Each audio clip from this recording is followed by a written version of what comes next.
Suzanne, look, first of all, thanks for taking the phone call. Where are you and why are you there? I'm in Farnham Road Hospital, Farnham, Guildford. And, well, I actually don't really know why I'm here, but I can only make an assumption. It's because of something I did. Maybe it was a little bit silly. But just to give you the background of it, a couple of months ago, my neighbour and I both started experiencing headaches and some lethargy and bits and pieces, and didn't feel quite right. And I'd gone out walking with a dog. This was just about 4 weeks ago now, which was after the headaches had started. And I'd noticed a massive new phone mast. Now, I knew 5G wasn't enabled because it wasn't showing us 5G or anything on the phone. But I spoke to Three and I thought, well, I'll just check and, see whether, what's happening. And the manager there confirmed that it was indeed a new, larger capacity mast, but that 5G wasn't on yet. So, I know that it's not actually activated, but my concern was, well, is this what's causing the headache? Not quite sure. I then continued to do some further research into the 5G implications, which I'd already been aware of some of it, just, I kind of hadn't thought it was coming to England yet. So I found a bit more research and stuff, and then I decided to take that research to my GP so that they could then figure out, are there a lot of people getting additional headaches or symptoms, and to just give them a bit of information to be aware of my symptoms. And I also spoke to the fire service in Purley. And who else was it? So I spoke to the fire service, and the doctor basically didn't want to look at any of the evidence at all. So I got there, and instead of looking at the evidence, and I had a whole bag of it. I had my laptop with me, I had various papers with me, I had all the information, all the sites I wanted to show. She literally didn't want to look at it at all. She just came at me from the angle of, you've been under a lot of stress, and no, I haven't. I'm fine. And it was clear to me that I needed to get the hell out of it, because I got the impression that she just wanted to section me at the time. I had that horrible feeling. Why did you think that at the time? Did she say something to give you? She wasn't willing to look at any of the evidence, and then she started going down the road of, how are you feeling? You seem very, very stressed. Well, obviously I'm stressed because I'm coming to you with evidence of something that's potentially harmful, and I wanted them to listen, and she didn't want to know. So I just got a bad feeling about it, which was right, because later on that evening, I started getting withheld calls on my phone. And the next day, I'm literally just chilling out in the garden. My son's around with his girlfriend, making dinner. And there's about 6 or 7 police outside, 3 or 4 mental health professionals. No one had conducted any form of assessment with me. All I had done was my face-to-face scene with the doctor, trying to get her to look at the evidence that she wouldn't. So literally all of these people came in. The decision was already made that I was getting sectioned. There was no discussing it, because the mind had already been made up, and they were just basically arguing with me that you must be delusional and 5G and blah, blah, blah, blah, and you mentioned something about President Trump. Can't remember what I said. But they were basically just trying to, make out that I was some nutter. And they asked me my opinions on Trump, funny enough. And I said, look, I'm not political, I don't vote, so I'm not going to get into that one with you. So it just seemed like they were trying to kind of put words in my mouth. I felt very uncomfortable. But yeah, that I just couldn't believe it, that literally from the minute of going to my doctor's, the day after I had 2 people knock at the door. So the day after? The door to. So Suzanne, hang on. After 2, yeah, the day after 2 people knocked at the door, and I didn't answer it, and I just said, right, look at the information on 5G, I'm not letting you in, kind of thing. Had no idea they had any capacity to come back and then break the door down. So next day they come back, there's not the same people, but that's when there were all the police and a load of doctors. And then I was forcibly removed from my house and forcibly brought to this Farnham Road Hospital. Now, it's not even an open hospital. I've got bars on my windows. There is bars on the windows? Bars on my windows. Yeah, well, it's not proper bars. It's like a mesh, if you like, but you can't open the window. Anyway, you can't get out the window. Let me get this timeline. Let me get this timeline right, because thanks for clarifying that, because in the video you said you saw the doctor, and then later on a couple of people came around, but you spoke to them through the window. Yeah, the doctor was the first day, and then the people coming to the house was the next, because I think I saw the doctor. It might have been Thursday or Friday, and then the people came after that, and then literally it was yesterday that the police and everything came. So there were a total of 3 incidents. There was a reporting of it, then the next day there were the 2 people turned up that I didn't speak to, and then yesterday, the final kind of sectioning and all the police and all of that stuff. Tell me and this, I can Suzanne. only assume they did that because I didn't speak with their mental health people apart from Right. through the window. That makes sense, because I was going to ask you, did the two people who turned up to have a chat with you identify themselves? Did they say, we're from? I knew who they were, but by then, because I'd suddenly thought, oh my God, I've just raised the whole 5G thing. Are they here to try and commit me? Which they obviously were, or wanting to. I had a feeling in my head that I was safe in my own home and that you can't be committed in your own home, because that's something that I'd heard that obviously wasn't even true. And the next thing, the police are trying to break down the door, and I don't still even understand why they consider that I can be committed, because all that form says is that I need to be assessed and they think I've got a mental health problem and that they can keep me here for 28 days. 28 days. Let me just remind. Yeah, they can keep me here for 28 days apparently under this section. Let me remind our listeners listening to this. Suzanne Hall is on the line. I came across Suzanne today because I was tweeted a link to a video that Suzanne has made today from a mental health facility in Surrey. This is extraordinary stuff, this. I was immediately struck by how articulate and how lucid and, how nice Suzanne sounded. And she's told this, frankly, incredibly disturbing story about not feeling well, about knowing there's a brand new mast in the area, speaking to the telecommunication provider who confirmed the mast was there. Suzanne went to her doctor and said, listen, I believe that this technology may be harmful and may be causing people to feel unwell. The doctor took the conversation in a different line. Suzanne felt it was sinister. She left. Later on, a couple of mental health workers turned up, wanted to converse with Suzanne, who didn't want to speak with them. And then later on, the following day, the police and an ambulance and mental health workers come along and tell Suzanne that she has no option but to come with them where she's going to be assessed. And amazingly, she's speaking to me today from a mental health facility in Surrey. I just can't believe this, Suzanne. This is crazy. It's unbelievable. No pun intended. And you know what? This place, the patients are lovely, but they're kind of dribbling, Right. They all think I work here. I'm making them coffee. They all think I'm a psychiatrist here. All the patients think I work here. And it is an extreme unit. There's a woman on 24-hour guard that's like throwing herself on the floor. Obviously I've got a lot of empathy and stuff. I'm not trying to take the piss here, but I don't think I should be here. I'm a woman that has had legitimate concerns over 5G. I've got a son who's 21 years old. If this is going to cause him to not be able to have kids, if it's going to cause him neurological problems, I don't give a shit if it's going to upset my doctor. I expected them as professional healthcare people just to at least look at the research and the evidence, but she wouldn't even look at it. And that's why I got upset. And because I got upset, they're using that as she's unstable. No. Well, you're honest now. You're very Someone honest. you trust isn't doing anything about something. You're very honest there. I mean, look, before we talk about whether you've been assessed yet, has anybody spoke to you, we'll talk about that in a second. But you're honest to say that you became a bit upset. I mean, listen, I'm an Irishman, Suzanne. I can lose it with the best of them. When I think somebody's not listening to me and I've got a point, I can get a bit highly strung. Might you have gone a little bit over? Yeah, go on. I just said, well, you obviously don't give a shit. And then in my email it said, you're not on the side of humanity, and if you are aware of this, then it's criminal. Right. And I still stick by that. And then actually, I think their reaction is because they do know. They do know. Now, if at some point all of this comes to fruition, I think those people should be prosecuted, because if they're giving vaccines to children that are knowingly causing autism or whatever it is, I don't know for a fact that that's the case. I'm just basing it on information that we start to see. But if it is the case, they have a duty of care and they have a duty to preserve human life, and they are not doing that. I believe that our government are acting outside of the Constitution, and that's why I'm here. And this is now. So you emailed the doctor later on. Obviously, you were a bit irate after you left. Fair enough. With an email basically saying, "Look, here's the information. I can't believe that I got people sent around to harass me after coming to see you about." I sent her the stopthecrime.net site because I thought Deborah Tavares has done a good job of collating a lot of information in the same place. So I figured that was a good thing. And then I did a Dropbox of the recent appeal that's got all the great scientists and renowned scientists that know what they're talking about that have all signed this thing. And I sent that. Now, if they don't want to look at it and they just want to get me committed, what is that saying to you? It's saying that they don't give a shit about the problem. I mean, they don't give a shit about human life. I'm taking you at face value, and I am taking you at face value because we've never met before.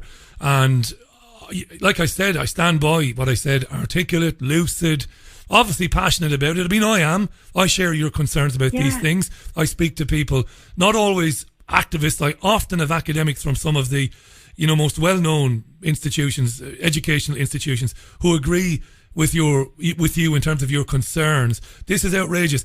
What has anybody seen you to assess you yet at this facility? Well, I had an assessment earlier with the doctor because I said to her, look, what's the difference between conspiracy and mental health? And she obviously is clear, because even if the stuff I'd researched was wrong, let's take it as an example, it was fake news, whatever, that still doesn't make me insane. I still have a right to opinion, and I have a right to say what I think, and freedom of speech, and that is what's not being allowed. But as it happens, there's a lot of credence to the information, and if anything, it's the professional services that are acting in an insane manner by not taking it seriously and by not listening to people. But so my mum and dad are in Spain, and my sister is a recovering alcoholic who can't cope with any stress whatsoever. My son, I definitely don't want to put it onto. So basically, I'm trapped in here. My mum's on her way back from Spain. Have you been able to speak to anybody else before you spoke with me? I've been speaking to a few people who are aware of my plight because they're on the Facebook groups, probably those that have notified you, which has been quite good. There's been a chap called Lee who's been really helping me as well, saying that they're going to come down from Newcastle and help get me out of it. Wow. I mean, the reason I ask that is because you obviously need somebody from a legal point of view.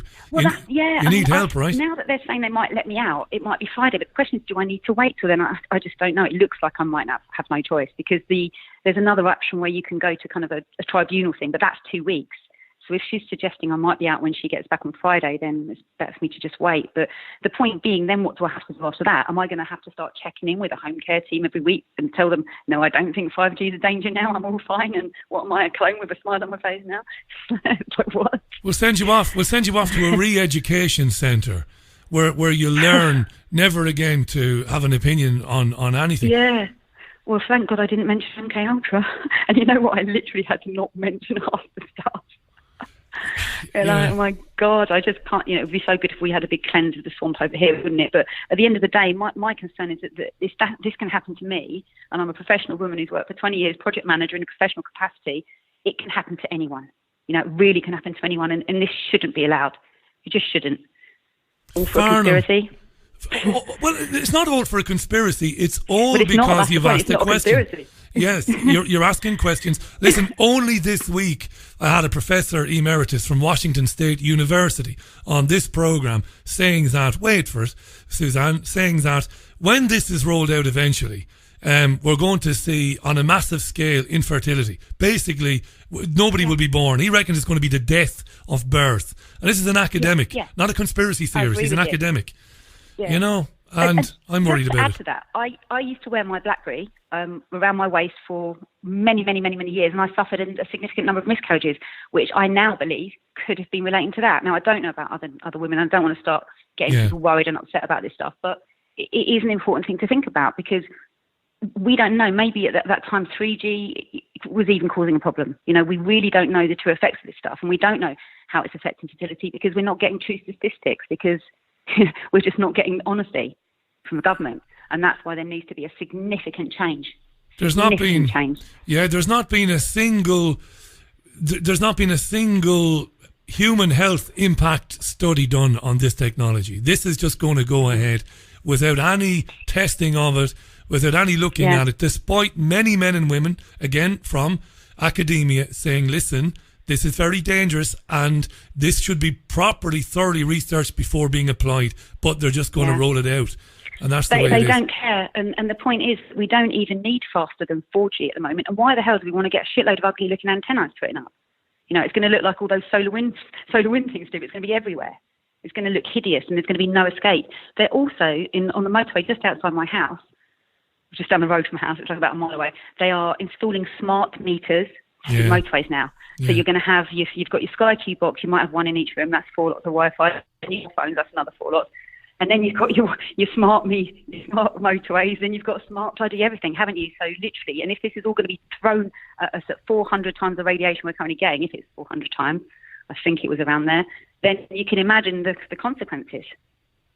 You won't be able to get away from it, is what you're saying, and that's right. You won't be able to get away from it. And they plan to put it everywhere. And that is the problem. And the thing is, we don't need it. Who was asking for it? Who needs it? I don't need it. Do you need 4G? Perfectly fine. Perfectly quick, yeah. Absolutely. Yeah. There is no need for it. Yeah. And if anything, the current Wi-Fi, the current routers and stuff could be made better. They could be protected more for us to stop these harmful signals. There are ways to make these things safer, but they're not doing it. My God, Suzanne. So this is what needs to change. Now, I'm not an expert, but then there's a guy, I can't remember his name, Brian someone, Deborah Fitzgerald had put him on one of her documentaries, and he did state that they needed to conduct at least 15 years worth of tests, and they were told to do one lot of testing in 15 minutes and the other lot of testing in 10 minutes. So they got the right results, but obviously you're only doing it for 25 minutes. The phone wasn't put on somebody's ear, the phone was on a desk. It wasn't on somebody's person. That's right, it wasn't in their desk. Pocket. And if you look at the small print, they'll always recommend, you should use your headset piece anyway. But most of us don't know that. We don't always have a headset to hand. And the worst thing is if you've got little babies that are playing on mum and dad's iPad. It was nice of you to say earlier on that when you talked about your miscarriages, and look, I don't know what that's like, but when I say I'm sorry to hear that, I genuinely mean it. And you were right to say that, look, I can't prove one way or the other, but I'm going to say, if you are pregnant and you're listening to this program, or you do have very young children, don't have those phones anywhere near your body. Just don't. No, not at all. Simple as that. Not at all. And it kind of defeats the point of the phone as well. But what I do always now as well is put your phone on Wi-Fi mode at night. Try to put it on Wi-Fi mode when you can. And apparently, if you have a number of cars in a phone, it's meant to be extremely dangerous as well. So that's another thing to think about. And to not use things like the GPS. But then we're getting away from the whole point of these phones. And actually, maybe we need to reconsider our use of them. Maybe there needs to be something, or we need to make sure we don't go past 4G and we actually look at the existing 4G and we make that safe. 5G, I just can't understand. Whoever's put this in is a psychopath, to be honest. Whoever designed this plan, whoever come up with the idea of it, they're a psychopath, because this is not what humans need. Why do you think the bees already are dying out? We know it. We can feel it. We're sensitive. We're sensitive creatures, and we're being literally attacked in all directions. BBC, with fluoride, with GMOs. And BBC Nature presenter Chris Packham wrote only weeks ago in one of the broadsheet newspapers that he was in the New Forest this summer and there are no insects. Why is that? Why have insects disappeared? Why did I drive to Cornwall 5 weeks ago? I drove 7 hours down from Manchester. I got into Cornwall. I did not have to wash bugs off the windshield. Why? Yeah. It's unbelievable. In your face. I cannot believe I'm speaking to you now. I'm not trying to oversell this. You are on Farnham Road in Surrey. You're in a mental health facility. In a mental hospital. Where you're being kept against your will. They haven't lithiumed me up, but that'll be the next step. I mean, if they force medicine on me, then you won't get any coherence, and that's my absolute dread. Because I don't take any I don't think they can do that. I mean, later on they might ask you to take. They can. Yeah, apparently they can. When did you go in again? You went in last night, did you? Yesterday. I mean, you know what? The funny thing is, the policewoman came up with me while I got just a couple of bits, and she knew that it was wrong. And I was like, is there anything she can do? She's like, I don't know. I said, nothing I can do. And literally, they knew it was wrong. Because I was like, this can't be legal. How can I do this? Of course it's wrong. Literally, I was perfectly sane. I mean, yes, I was upset and I was talking very quickly, like I always do. But it just, I just literally couldn't believe it. I felt sick. I didn't sleep a wink last night. I feel sick as a pig. I'm a type 2 diabetic and I have a very special diet because I don't want to take metformin. That makes you sicker. And so literally there's nothing for me to eat. I'm eating bananas. So they're going to maybe work on allowing me to go escorted out with a credit card at some point to buy some suitable food. But you'll be escorted? Yes. In case I run away. I mean, you're not suicidal. You're obviously not suicidal. Not at all. Not at all, right? So who else could you be a danger to? I've been passionate at trying to promote the information and awareness of things that I think are, not doing us any favours. Like, we all know that Monsanto just got sued. Was it 229 billion for the fact that the GMO food over glyphosate? That's right. Non-Hodgkin's lymphoma. So, if I'd have said to the doctor, "Oh my God, I don't want to eat food from Aldi that's got GMO" a year ago, what would I have been committed then, as well? That's a great point. It's silly. And then one of the doctors, when he was speaking to us, do you really think that the government are going to allow you to bust a part of these cell phone towers if they're dangerous? And I said, well, what happened with smoking? the tobacco industry. But I mean, literally, the guy that was trying to sex me was he was awful. He was just a patronising, condescending. I don't even want to say. But to me, I was under attack from all angles, and it was awful. It was bullying. It was harassment.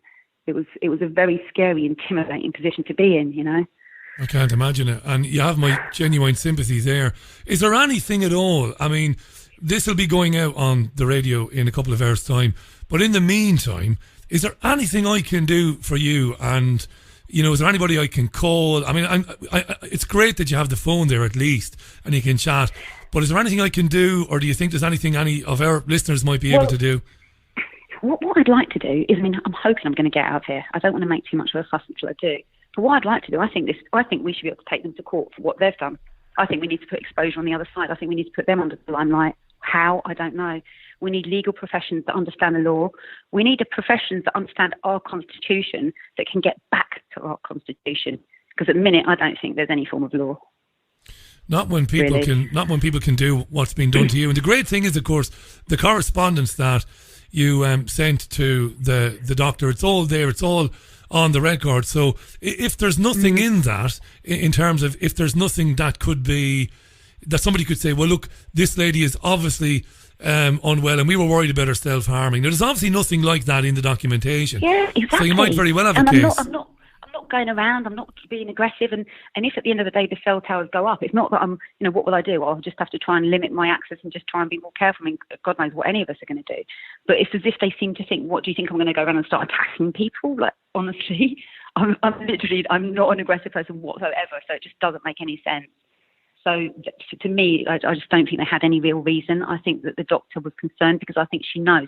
Now, another thing that was weird was when I first called up, I spoke to a receptionist that I've known for years, and I explained about this 5G, and she said, well, I know what you mean, but what can we do? So I thought, okay. I said, well, we need to change. We need to make a change. Her name was Maggie. Now, so this was I think it was the third day or the Friday when I'd first gone. And then when I went to see the doctors on Monday, her name was Sue Crispin, the manager of the practice. Maggie was like, she's really busy. She won't be able to see you. But I kind of said, I really need to see. I've got a load of information and evidence. Maggie's like, leave it with me. I'm like, I'm not leaving with you. I'm not leaving it with you. Yeah, you want to give it to her personally. And then I waited to speak to the doctor, who basically told me to bugger off. But the thing is, Maggie before that had been like, I know what you mean, but what can we do? But when I came to see her to speak to the doctor, I hadn't got an appointment, by the way. I just showed up very early at 8 o'clock in the morning because I was like, I need to speak to the doctor to show this information because I knew it was all three related and to the new mask and stuff. And Maggie's attitude was very, very different. And literally, Dr. Crispin hadn't wanted to see me. Now, if you think someone is having a mental breakdown, wouldn't you want the doctor to sit with them straight away? That didn't happen. They were trying to send me away. But I tried to insist to speak to the doctor, and then, as a result, have ended up here. So to me, it wasn't a welcome in. They didn't want the information. She wanted me to leave the evidence so they could probably throw it away. Yeah, I mean, she's not here to defend herself either. I've got to point that out. And her actions, I don't agree with what has happened to you, and I share your worries and your concerns about this technology. But I'm also well aware that many doctors and many healthcare practitioners, they're not protecting anything. They just genuinely don't believe us. They don't. And she might have felt, and I'm sure she would argue, that she felt that she was acting in your best interest. Now, she wasn't, obviously, but maybe she felt she was, and she's not here to, to say otherwise. But it's terribly wrong for me to be speaking to you now on a Tuesday afternoon. Again, I go back to what I said earlier on. Lucid, articulate, obviously bright. I'm not patronising you by saying that. That's what I got from the video. And you've been very candid about your worries about this technology, the way you express them. You're forceful and you're determined to be listened to. Again, there's no problem with that whatsoever. For you to end up in there is an outrage, in my opinion. That's just my opinion. It's an outrage. Well, I think the reason for it was because I mentioned the genocide plan in that email. Now, the reason I mentioned that was because Deborah Tavares, when she talks about the burning of Northern California and the directed energy weapons and the 5G, she mentioned Agenda 21, 2030 quite a lot. And you mentioned this to the doctor, did you, Suzanne? You mentioned Agenda 2130. On the email that I sent, I wrote, I think I said something like the guise of climate action plan and Agenda 2130 and genocide. I think I'd mentioned those things in there because they were specific to the information I was linking to from Deborah Tavares. Now, they might have thought, oh, this is what she thinks, but I was more I'm not the one that's come up with Agenda 21 or the theories of what it means. Do you know what, Suzanne? Do you know what?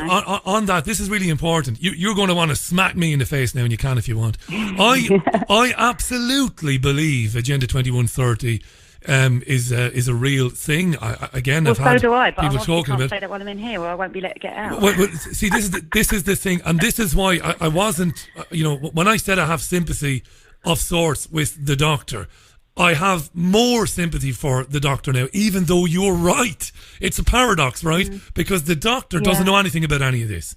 And when they hear it, and they hear global genocide, they think it's barmy. And they think, wow. Now, that doesn't make her right, but I can forgive that because at least she's being genuine. Yeah. She thinks it's crazy. It isn't crazy, but she thinks it is. I did put the hammer down. I think I shouldn't have done it all at once. I should have done it in breadcrumbs. What do we say about two things? We talk about drinking and dialing, don't we? And then we talk about sending emails where we're very passionate. Maybe we should put it in drafts and wait for an hour and have a look at it again. But you didn't. You just sent it straight away. All right, fair enough. These things happen. The thing is, and this could be paranoia. It might not be. I've got the videos. I can send them to you. Maybe you can have a look and decide. But literally a couple of weeks ago, not even anything to do with the doctors because I hadn't liaised with them at that point. But I'd been posting a lot of stuff about 5G and kill frequencies and bits and pieces. Now, I'm living in a quite remote area. There was a military-style, one of these yellow and black helicopters, massive one, just going round and round my house. It was so loud, I was like, shit, like, why are they going round and round my house? Like they were looking through my windows. And I was thinking, oh, my God, I hope they're not here for me. And then at that point, I started thinking, oh, maybe I've been opening my mouth a bit much. But I'm about the good grace to shut it before I went to speak to the doctor. And now I'm here. Well, I sympathise with you. Look, I've done the amount of times I've said something and then wished that I had just kept it for myself for a while. If I had £1 for every time, Suzanne. Tell you what I'm going to do. I'm going to go for now. I'm going to put this on this afternoon's programme because our listeners are absolutely desperate. I did a YouTube live stream earlier where I was just promoting the show for today and who was coming on. Yeah. And I mentioned you in the live stream. And the comments just went crazy. What's happening to this lady? Find out what's happening. If there's any way you can send someone to get me out of it, that would be much appreciated. But I don't think it's going to happen because I think I've got through a lot of shit and tape that I'm going to have to jump through. But fingers crossed. At the start of the meeting, it's Suzanne Small, SMALL, by the way. It's small, not Hall, right? Small. It's small, not Hall. Small. But my legal name is Sands, which is why people didn't know that I was in here because I was using a different name when I came to a bit of confusion on the name. But Small is the one I go by on Facebook. And it's Suzanne Small, and if anybody wants to find Suzanne, you'll find her on Facebook. And I did mention. Well, you'll find two accounts because, funny enough, my first account I got hacked out of it after sending driving license, passport, and stuff to Facebook. Couldn't get my account back, and that's because I was posting a lot of stuff at that point too. So there's two Suzanne Smalls. The one with the hat on is the one that I've got access to. The one where you're wearing a hat, okay. Yeah, I know, and it's funny because I could never get my account back from Facebook even though I sent all my evidence. So that in itself is why didn't you give my account back? Because I was doing activism stuff. I tell you what, I'm sorry you're in there. And you think you're going to have to be there till Friday at the earliest. Well, that's what they're saying, but to be honest, if the other doctor that was the one that came to section me gets back on the scene, he wanted to keep me here, and I'm just concerned as to is there something untoward going on? And are they going to try and keep me here and start stuffing me with lithium? Or am I indeed going to get out Friday? At the minute, that's what I've been told. But I feel quite afraid because I certainly don't want any doping whatsoever. Because the people here are not in a good way. Not in a good way. Right. At all. You've got, because I rang you from my mobile phone earlier on, so you've got that. So save that. And when you can, when there's an update, let me know when there's an update, when you hear something. And I'll... do the best I can to get that out there. We've got a very big audience in this country and elsewhere. No, sounds good. And can you send? I know you've got me on Messenger now. Would you be able to send me a link to your show and information? Absolutely. I had some nice messages from Aslan's Army as well today. And funny thing is, I've been watching a lot of Aslan's Army. I mean, I watch Patriot Soapbox. I've been looking at all the Red Pill guys and stuff like that. So whilst I don't participate actively with these groups, I watch them. I'm very much loving them, and then I do my own little bit to try and help on my side and. Never expected to get locked up because of it. But you live and learn. Yeah. Your good mood. Well, do you know what? You're being sectioned now. Being sectioned. I mean, you're there, and your humour and your good mood is, I suppose, testament to your character. Like I said, I've only met you today. Look after yourself in there. Don't be, look, I can't give you any advice, and nor should I, but you sound upbeat and you sound positive. Just be yourself when you're speaking with people. Yeah. And don't worry about that's what I'm trying to do. And I'm actually trying to have just chat with the patients and stuff and help out some of the other patients in here, because there's some quite vulnerable people, but it's quite a nice experience, really. The worst thing for me about this whole experience is not just about the fact the doctor wouldn't listen for 5G, which makes me then concerned for, everyone's health for the future. It's that my parents have had to come back my mum's had to come back from Spain on her own and leave my dad there with a dog. And it's my mum and dad both for their birthdays this month.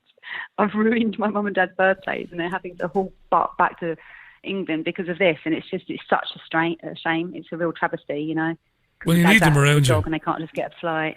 Well, you need them around you, and I'm sure they'll be absolutely outraged. And like you said, there may be legal remedies available to you when this is all settled. You might have, a very good case, because it's essentially, there's there are so many issues there, habeas corpus being one, of course. I mean, this idea that they can just be, because of opinions you have, because of questions, however strongly you might have expressed that, but for them to say, oh, we think we need to bring you in for observation, and the fact that they can do it, it's very sinister. It's sinister in the extreme. And at one point, the guy had said, well, look, we've got the options of bringing you into hospital or having your home care team come every day. So I said, I'll have the home care team every day. He goes off, oh, no, we've decided we should bring you into hospital. The guy was just an idiot. And then trying to say, well, I'm wrong. And I said, what's to tell, how do you know that what you're reading is any more true than what I'm reading? It's just a difference of opinion. It doesn't qualify whether someone is mental or not. It really doesn't. The insanity is more put to a doctor that doesn't want to look at evidence where you can see someone is at risk from a 5G cell tower. That to me is more insane than me raising it. They also said, why didn't you speak to your MP? Why did you call your doctor? I wouldn't have done that. So it's as if I made the wrong judgment call. And I'm like, well, hang on a minute. If my doctor's the one that you go to if you have a headache, they're the ones that are going to be the first line of if these 5G towers are making people sick, because people go to doctors when they're sick. They don't call their MP. So none of it was making any sense. Plus, I don't like Theresa May anyhow, and I haven't voted for it because it's all been corrupt. It's only now I'm hoping that we're going to get a party that we can actually trust. But God knows, because how deep is the deep state? That's the question. Yeah. Well, look, keep in touch with me through my mobile number. Thanks for taking the call today. I really appreciate it. Thanks for having me. And I hope, if anything, this is going to bring some, highlighting to what we're trying to bring people, their awareness up on. So I've never seen anything like it, Suzanne. I mean, what I'm going to do now when I get off the phone with you, before I play this on the live show this evening, I'm going to put it on YouTube even before I do the live show, and I'm going to start putting it out all over Twitter and get my friend to put it on Facebook, because I'm not personally on Facebook anymore. I gave up with it. I got fed up with it months ago. Got fed up with being banned from it. So I said, well, to hell with that, you know what I mean? Like yourself. So I'm not on there. Keep your spirits up. I'm glad that you're in touch with your son and your friends. Thank God you have that mobile, and thank God your family are coming back to support you there. But it's an outrage. And thank you for having me. Listen, anytime. Keep us informed, and send us a text when there's anything. And of course, we'll have you back on again when this is over, all right? Sounds good. Legend. Mind yourself. Thanks, Suzanne. Bye for now, Thank Suzanne. You. Take Bye. care. Bye. Cheers.